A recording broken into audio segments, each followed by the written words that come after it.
नमस्कार, news call 24 पर आपका बहुत बहुत स्वागत है। मैं हूं सुशील गिरीश। आज की टॉप न्यूज में हम बात करने वाले हैं फाइल, फैसले और कैबिनेट पर। जी हां, तिहाड़ से क्या क्या काम कर सकते हैं सीएम केजरीवाल, जानिए क्या कहता है जेल का मैनुअल। दिल्ली के कथित शराब घोटाले में गिरफ्तार मुख्यमंत्री अरविंद केजरीवाल अब 15 अप्रैल तक तिहाड़ जेल में रहेंगे। दिल्ली की राउस रेवेन्यू कोर्ट ने उन्हें 15 दिन की हिरासत में भेज दिया है। केजरीवाल को 21 मार्च को ईडी ने गिरफ्तार किया था। दिल्ली के मुख्यमंत्री अरविंद केजरीवाल अब तिहाड़ जेल में रहेंगे। राउस रेवेन्यू कोर्ट ने उन्हें 15 अप्रैल तक न्यायिक हिरासत में भेज दिया है। दिल्ली की कथित शराब घोटाले में ईडी ने सीएम केजरीवाल को 21 मार्च को गिरफ्तार किया था। अब तक केजरीवाल ईडी की हिरासत में थे, लेकिन अब 15 दिन तक न्यायिक हिरासत में रहेंगे। अब सीएम केजरीवाल तिहाड़ जेल में रहेंगे।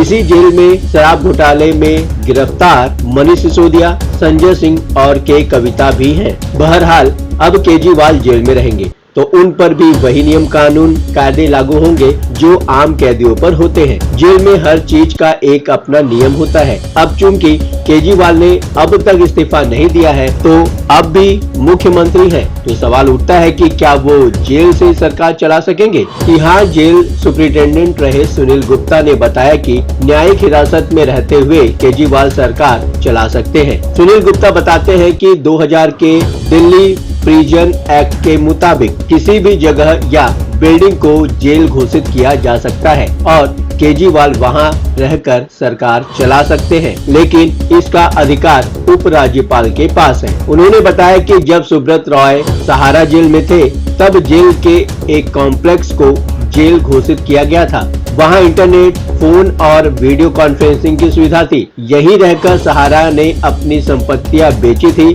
और कर्जा चुकाया था, तब जाकर उन्हें जमानत मिली थी। हालांकि केजरीवाल के मामले में भी ऐसा हो इसकी गुंजाइश काफी कम है। सुनील गुप्ता कहते हैं कि केजरीवाल और उपराज्यपाल वीके सक्सेना के बीच जिस तरह के संबंध रहे हैं उसे देखते हुए इसकी संभावना बहुत कम लगती है कि उन्हें कोई सुविधा मिलेगी। इतना ही नहीं, एलजी सक्सेना ने कथित शराब घोटाले की सीबीआई जांच की सिफारिश भी की थी। ऐसा नहीं हुआ तो लगभग नामुमकिन। मुख्यमंत्री केजरीवाल को अगर कोई सुविधा नहीं दी जाती है तो फिर जेल से सरकार चलाना लगभग नामुमकिन होगा।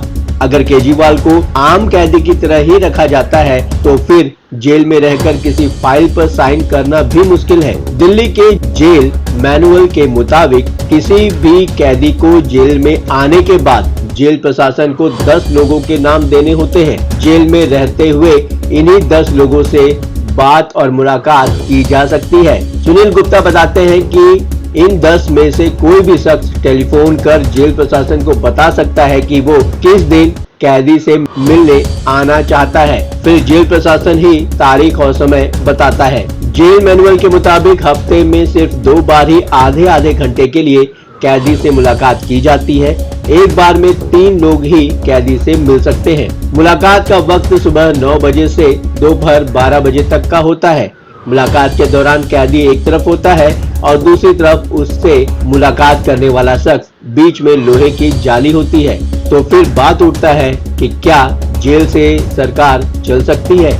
ऐसा कोई नियम या कानून नहीं है जो केजरीवाल को जेल से सरकार चलाने से रोक सके। हालांकि उसके बाद भी जेल से सरकार चलाना टेढ़ी खीर है। कोई कैदी जब तक जेल में है तब तक उसकी सारी गतिविधियां कोर्ट के आदेश पर निर्भर होती हैं। कैदी अपने वकील के जरिए किसी कानूनी दस्तावेज पर तो दस्तखत कर सकता है, लेकिन किसी सरकारी दस्तावेज पर दस्तखत करने के लिए कोर्ट की मंजूरी लेनी होगी। इतना ही नहीं, जेल में बंद नेता चुनाव तो लड़ सकता है, सदन की कार्यवाही में भी शामिल हो सकता है, लेकिन वहां किसी तरह की बैठक नहीं कर सकता। जनवरी में जब ईडी ने हेमंत सोरेन को गिरफ्तार किया था तो पीएमएलए कोर्ट ने उन्हें विश्वास मत में भाग लेने की इजाजत दे दी थी। हालांकि ईडी की हिरासत में रहते हुए केजरीवाल ने 2 सरकारी आदेश जारी किए थे, लेकिन दिल्ली के उपराज्यपाल वीके सक्सेना ने एक कार्यक्रम में ये भी साफ कर दिया था कि जेल से सरकार नहीं चलेगी। लिहाजा केजरीवाल चाहे तो सरकार चला सकते हैं, लेकिन उन्हें कोर्ट से मंजूरी लेनी होगी। ऐसे में अगर वो किसी फाइल पर साइन करना चाहे, कैबिनेट की बैठक करना चाहे या फिर कोई फैसला लेना चाहे तो कोर्ट की मंजूरी की जरूरत होगी। अगर कोर्ट की मंजूरी के बगैर कोई फैसला लिया जाता है तो उसे चुनौती मिल सकती है। जेल में पहुंचते ही क्या होता है अब समझिए। प्रिजन मैनुअल के मुताबिक किसी कैदी को जब जेल लाया जाता है तो 24 घंटे के भीतर उसका मेडिकल कराया जाता है और कैदी को कंबल, चादर, बर्तन और जरूरी सामान दिया जाता है। कैदी के पास जो कुछ भी होता है उसे ले लिया जाता है। इसे एक रजिस्टर्ड में दर्ज किया जाता है। जेल में आते ही कैदी को खुद को और कपड़ों को अच्छी तरह से साफ करने को भी कहा जाता है। जेल में आने के बाद कैदी अपने दोस्तों, परिवार वालों और रिश्तेदारों को जितने चाहे उतने खत लिख सकता है। हालांकि सरकार की तरफ से हर महीने 4 पोस्ट कार्ड ही दिए जाते हैं, लेकिन कैदी और पोस्ट कार्ड की मांग करता है तो उसे दे दिए जाते हैं। जेल मैनुअल के हिसाब से कैदी से मिलने आने वाले हर शख्स की मुलाकात से पहले और बाद में तलाशी ली जाती है। अगर कोई शख्स तलाशी से मना करता है तो उसे कैदी से मुलाकात करने से मना किया जा सकता है। जेल की दिनचर्या कैसी होती है, आइए समझते हैं। जेल में रहने वाले हर कैदी की दिनचर्या समान होती है। किसी कैदी को कोई विशेष सुविधा नहीं दी जाती है। सुबह 6:40 पर कैदियों को नाश्ता दिया जाता है।